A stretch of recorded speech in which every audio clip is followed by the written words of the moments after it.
WCNC Charlotte. This is Flashpoint, where power and politics collide and the tough questions get asked and answered. Thanks for joining us here on Flashpoint. I'm Ben Thompson. Happy Pride, everybody. It is the 20th anniversary of Charlotte Pride, typically the biggest parade we host every single year in Charlotte. 40 floats, 170 groups, hundreds of thousands of people. COVID-19 forced a cancellation for several years, and now, despite a new public health issue, monkeypox, organizers say the celebration goes on. We're going to hear from the public health director coming up a bit later in the show.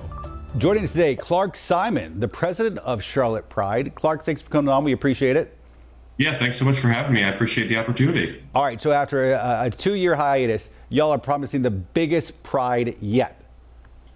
That is correct. 2019, the last time we had full-scale in-person Pride, it was just over 200,000 attendees. For scale, that is approximately 2.5 Bank of America stadiums filled with people. So this year, we're hoping to reach maybe 4 Bank of America stadium filled with people. Wow. And why do you think that is? I mean, the parade is usually the biggest parade here in Charlotte. There are plenty of gay folks who live all across this country, in every state, in every county, in every city. But why do you think this seems to resonate so much with the Charlotte community? I think there's a couple reasons that factor into that. I think the location of Charlotte in general, with being in such close proximity to other larger cities, but not quite as large, draws a lot of folks to come here kind of as a centralized hub for the festival and parade. Also, we do it in August of every year, as opposed to June when a lot of other cities have it. So this is just kind of like an added treat to be able to come out in August and continue Pride celebrations throughout the year. Yeah, it's a smart strategy there for all the folks celebrating in New York or San Francisco, or I think Atlanta's is typically in October. This gives them somewhere in between where they can celebrate as well in August. All right, let's talk monkeypox. There's no way we can't talk about it. We're talking about thousands of gay men celebrating this weekend. 97% of the cases, I think, are men who have sex with men. What's being done to make sure that folks are celebrating this weekend safely?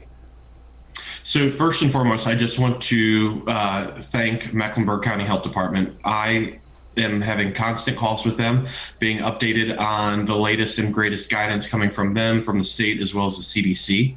If you go to our website, there's a tab about keeping you safe, and it covers everything, including monkeypox, COVID. If folks don't feel well, please don't come. But I do want to be clear that though the highest pronounced incidences of monkeypox currently are in the men who have sex with men community, this is a community disease. And if COVID taught us anything, it is that anything like this can impact and will impact everyone. So being safe, being smart, being educated, getting vaccinated, things like that we've grown accustomed to hearing messaging over the last few years still are important as things are evolving.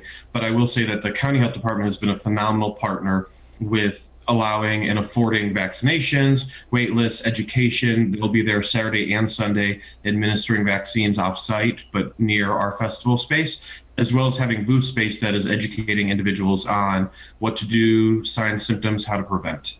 So do you know, if somebody's not vaccinated right now and say they're not on the wait list, could they go this weekend to one of these festivities and get vaccinated on the spot? I can't speak with 100% certainty on that. What I can say is what I understood was it's more of a first come, first serve based on the current criteria for being eligible for a vaccine. Gotcha. And as you alluded to, but it's worth reemphasizing that it is not a gay disease or an STI. It can happen to anybody. In recent years, after gay marriage and several other gay protections passed, some have questioned the importance of Pride. Do we really need it? What would you say to those folks? We 100% need it. I think in any movement in which there is a difference of opinions, there is going to be one side that does not like it, one side that wants it. I think for the specific issue of gay marriage, as it relates to recent Supreme Court rulings, I'm mentioning Roe, and then Supreme Court Justice Thomas's comments surrounding contraception access, gay marriage, things like that potentially being next. And actually, I think it was Justices Breyer, Sotomayor, and Kagan that indicated that those were things that they were having concern about. I think it's more important than ever to reaffirm the majority of Americans' opinions that gay marriage should be legal. It is legal. But I do think it's important to never stop fighting for equal rights. You know, a lot of folks think that when gay marriage was legalized, they lost something. They didn't. A right given to me is not a right taken from you. It is not a pie. You know, we're not having one shared commodity that if one has more of, the other has less. That's not the case. It's simply about being equal. And I think you see that in polling. Overwhelmingly, Americans in the last 20 years have shifted tremendously on this issue. And I think something like 75% now are supportive of gay marriage. And to that point, the gay rights movement is really mainstream now. Embrace of the gay culture is unlike we've ever seen before in our country. But you do have politicians targeting drag queen performances, trying to ban school-age books that have perhaps some gay themes, mocking the idea of a person's pronouns. So do you feel like we're taking a few steps back when it comes to the gay rights movement? I don't think we're taking a few steps back. I think the actions that are being taken or the words that are used or the legislation that is proposed by some of these individuals, including the one that was proposed here not too long ago, that was the equivalent of the Don't Say Gay bill that Florida has. And luckily, our governor shut that down. I think what you're seeing is these individuals that are not well enough educated to understand what the world is actually comprised of, who is in it, who is in that greater sense of community that builds community, that is in every boardroom and every classroom. And I think they are fearful that they are going to not be able to control the mindset or the narrative as they've been so able to do for such a long time. So I think these things, you know, banning books, who does that? Legislation that would implore educators to out children.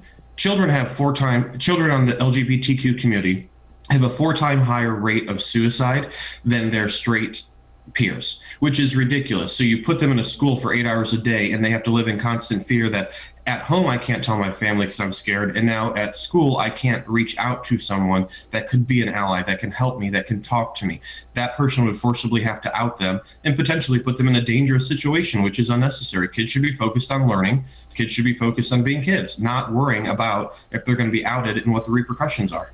Speaking of a targeted group, I want to talk about the members of the trans community, because they're a small, tiny minority of people, but they are focused on and exploited and used to score political points. Why is this weekend as much about them as it is anybody? We're all one community. You know, we have the letters LGBTQ+. That includes everybody. It includes allies. It includes trans. It includes non-binary. This weekend is about celebration of the diversity the city has and that the city has showcased that they appreciate and respect. So it's as much about everyone as it is any one subsect. So it's important that everyone realize that Pride is a celebration for the individuality of everybody here in Charlotte and beyond. Of course, we know haters are going to hate, and there's going to be some people who are going to hate. But then there's some people who may be watching this from home who they might not know a gay person, they might not know a trans person, but they are open and they love everybody. Explain to them why they should come and take part in Pride. So, first off, probably everybody knows someone that's gay. They might not just know that they're gay. Fair point. But the importance of having folks that may feel like they are not vested in the cause, they intrinsically are. We are business owners, we are neighbors, we're your family. So showing support is a good faith effort to remind us that though the fight isn't over for equality and rights, we are being reinforced by folks that may not be a part of the community, but they are most certainly a part of the community in helping correct wrongs, call out bigotry, transphobia, homophobia when they hear or see it, and ensuring that everybody that lives, works, and plays here is afforded the same rights and ability to just lead a healthy, happy, and productive life. And a community that is diverse and celebrates that diversity is all the stronger. All right, listen, Clark Simon with the Charlotte Pride Organization. Thanks for coming on. We appreciate it. Thank you so much for having me. And happy Pride. Take care. Happy Pride. A few weeks ago, I spoke to the Mecklenburg County Health Director, Dr. Raynard Washington, about how his team is planning on keeping everybody safe during Pride weekend. Take a listen. What is being done to make sure that that event, which is usually one of the biggest events in Charlotte, the parade is the biggest parade in Charlotte. We're talking about tens of thousands, even 100,000 people. Is there a way to have that event and be safe? Absolutely. So we've been working, I started working with the president of Charlotte Pride just about a couple months ago, again, as a part of our preparations. And we talked quite a bit about planning, but specifically outreach and education. So monkeypox is very different than COVID-19. And so I want folks to understand that very clearly. COVID-19 is predominantly spread through respiratory transmission, and transmission is a lot easier with COVID than it is monkeypox. Monkeypox is almost always symptomatic, and unlike COVID, if you went back in the early days of COVID when there wasn't as much, when there were people who had COVID with no symptoms and were still able to transmit it. So we've been working to proactively prepare for Charlotte Pride with their leadership team, making sure that they have education and awareness available. Our teams will be out on the ground that entire weekend in the mix and working, and we'll be offering vaccines during the Pride event as well.